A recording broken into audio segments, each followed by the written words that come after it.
Всем привет! Давайте сегодня приготовим сало соленое. Это классический рецепт. Возьмем чеснок, раздавим его, мелко нарежем. Чеснока тут достаточно много. Возьмем соли, добавим в тарелку. К соли добавим чеснок. Все перемешаем. И затем уже чеснок будем добавлять к салу.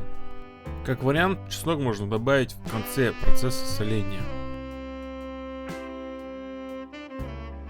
Вот такой у нас кусок сала. Сделаем глубокие надрезы до шкуры. Как видите, у меня получилась такая вот гармошка.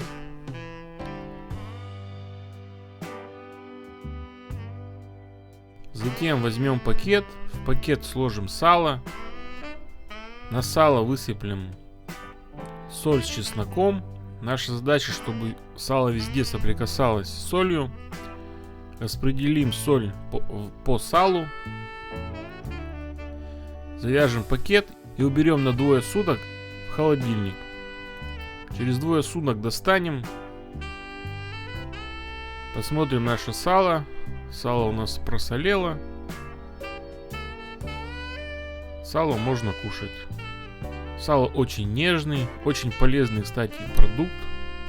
Полезен против рака, полезен для тех, кто проблемы с сердцем. Продукт натуральный, продукт простой и очень вкусный, особенно с черным хлебом. Ну а про водочку мы уже и говорить не будем. Кому понравился рецепт, ставьте лайк, подписывайтесь, делитесь с друзьями в социальных сетях. Всем до новых встреч!